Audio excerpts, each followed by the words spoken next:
I've sometimes taken my car out of the garage to drive somewhere, only to forget when I hit the main road where I'm going to. And even worse, I've gone from the lounge to the kitchen and forgot why I went in there in the first place.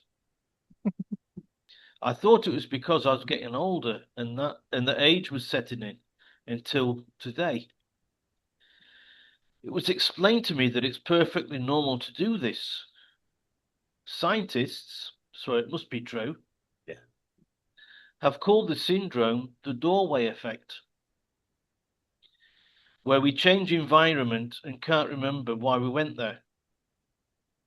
Yeah. Now, this doorway effect was first documented at the Notre Dame University in their magazine, the Quarterly Journal of Experimental Psychology.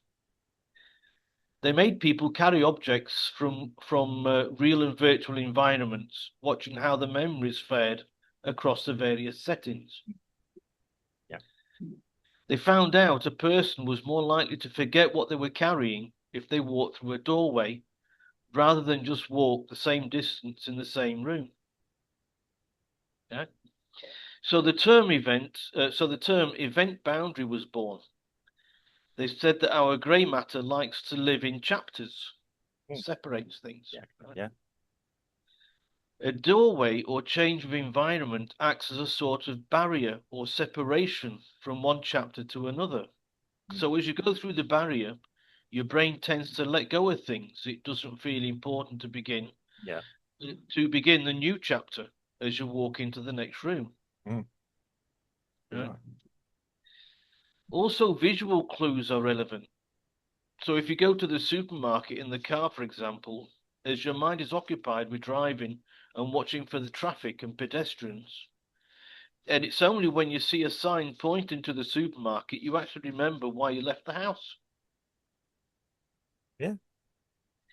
This is particularly true if you are constantly thinking of other things like work or the kids, even the finances. Mm. The University of Pennsylvania also put this down to lack of sleep.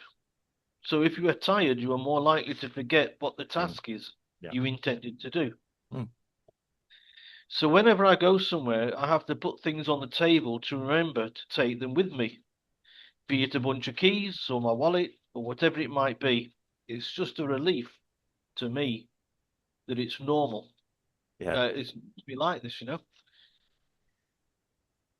Uh, in my very, of course, abnormal life. Mm. There you Yes. are. Well, yeah. I mean, I've been reading a bit about it recently because during my job I've been given some material to put onto other to convey to clients. Yeah. Um, and it's funny you should say this because we're now living in a totally different world. Yes, I mean I know about this. You walk into a room and you forget why you've got in there. That makes perfect sense. Your brain's not going to want to remember everything. It's like when you're driving, as you say, you're driving down the road, your um, your brain won't remember, did I look both ways at that junction? Suddenly you think of that, did I do this or did I do that? You probably did. But that's irrelevant information now. You didn't have an accident or anything else. You navigated that particular obstacle, so that's that chapter gone. It makes sense, yeah? Walking into a room. We all do it. Um, you walk into a room, like you say, to get your keys, and then you forgot why you walked into the room. Yeah. Even to the point we backtrack sometimes. We go, you go to the door, you can't open it up. That's why I went into the room. Yeah. Um, yeah, I mean, we always do this. I think it's always been explained to me if a child does this, they don't worry about it. Yeah. A child will just go and repeat the process as many times as required until they get it right. Yeah. Um, it's only us as adults, we worry when we forget things. Yeah. Oh, I'm getting old. Oh, it's this. Oh, I'm under stress. Yeah. Which you could be. But yeah. Um, yeah, so I think it's quite interesting. I don't worry about forgetting. Sometimes my daughter laughs at me because I forgot where I put my glasses. Yeah, because it's still I've not. forgotten that. Sometimes they're on my face. Yeah. Oh yeah, yeah. I mean the classic case is now when you're looking for your mobile phone, you spend 5 minutes looking for your mobile phone. You've been carrying it at all times. Yeah, that happens a lot. Um, Yeah, our brains are trying to take in and process a lot of information at a time. Like you're saying, worrying about this, worrying about that, worrying about even finances, worrying about background noise almost. Yeah. What our other members of our family have said to us. Yeah. Um, what your wife's precise instructions were to get when you went to the supermarket. You've already forgotten 10 minutes after she's left the house. Yeah. Yeah. Um, oh, yeah, I didn't write that down. Yeah. Yeah, it's as a yeah, it's a natural process. And I think it's actually, yeah, interesting. Now, let's get back to my original statement. I've been studying a lot, and I was given a document to convey to some clients about cognitive processing of our brains with now technology we've got around us. Yeah. Cognitive. We yeah, cognitive. Yeah. Yeah, I can't pronounce it. Um, we are now in an age where we're having everything done for us. You jump in a car, as you say, you go somewhere, you're put in the supermarket, and you'll be told the directions. You're not thinking. Yeah. Yeah. Um, we've got AI doing a lot of things for us now. And we're not actually thinking of that. And if AI tells us a mistake, that can go through onto legal or whatever documents as well. Yeah. We are becoming more trusting in things around us. We're not thinking, we're thinking less and less. Now, the knock-on effect of that could start affecting our memory as well. If you think about it, if we're not processing, because our brains have to operate, they're a muscle, they have to keep going. How many of us now don't remember phone numbers? Years ago, I could remember about 10 phone numbers. Now I don't remember any because I've got a device that does it for me. Doing Um, simple maths is another, with a calculator, yeah, and use a calculator, doing simple maths, times tables and things like that. yeah, I was I was doing some research some time back about the way people write, yeah, or the way people wrote, if you like.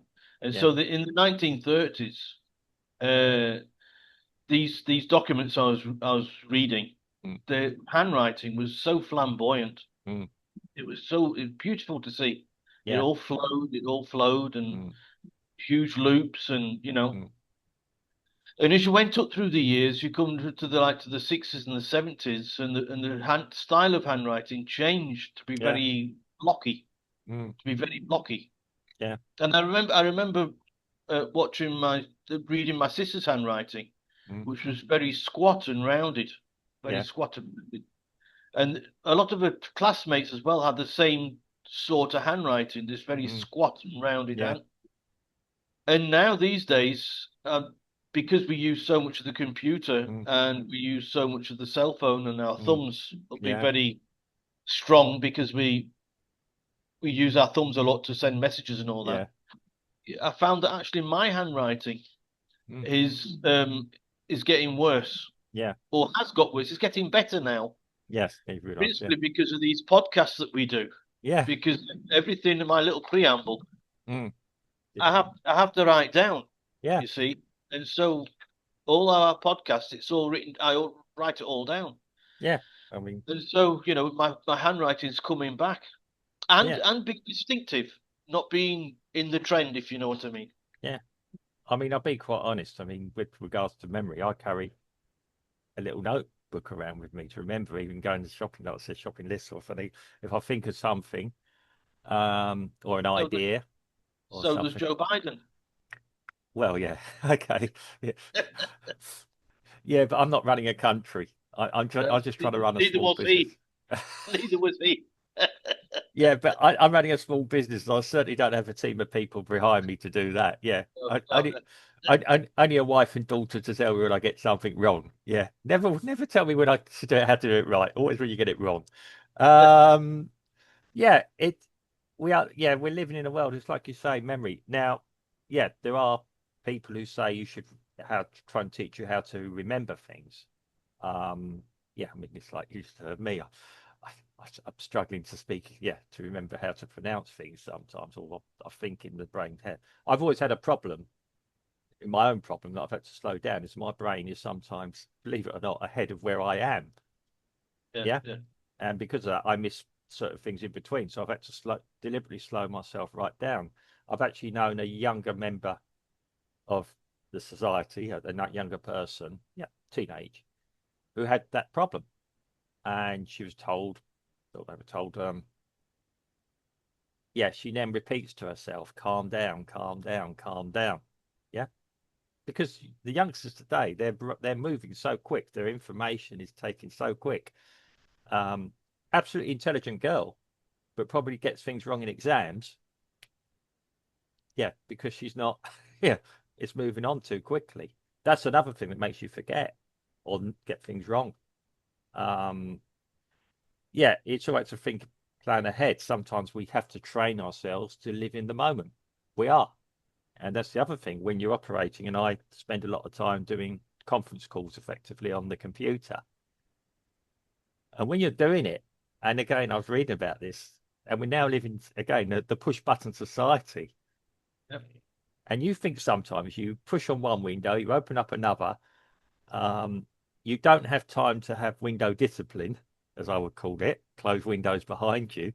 Yeah. And when you're in a conference, sometimes you're trying to navigate yourself around a series of buttons, windows, and everything else. Yeah. Um, and you have to learn to calm down with that. Slightly different, but you have to remember your processes you're working on. You have to be focused on who you're having the conference with. You've got your material. Yeah, you have Yeah. written it down. I have to do quite live things as well, and operate machinery while I'm doing it. So yes, you have to train yourself to remember where you are at any particular moment, and also, you have to then plan a little bit ahead where I'm going to go with this, given the randomness of conferences as well. I'm getting away from it a bit, but you have to live in the moment and try and remember what you're actually doing. Yeah, I think the great conclusion, though, if we yeah, look at what this podcast was all about, is that our brain quite easily forgets things if yeah, it isn't stimulated. And the fact that if we go from one room to another or get in the car and drive somewhere and we forget where we're going, mm, it's quite normal. yeah. Wow, it's quite normal. You feel relieved. I can I see the just, relief on your face. Yeah, well, there you are. yeah. I'm just hoping it doesn't get any worse. Well, I tell you the big problem I've got now. I've got hit middle age, and it's how you remember things from so long ago in your past suddenly come back to hit you now. And I've been told that's not uncommon, particularly with men. Yeah. You And start worrying when you find yourself on the street naked and you don't know where you are. I'm sure there'd be a helpful policeman at that point to tell you exactly where you are and the dilemma you're in.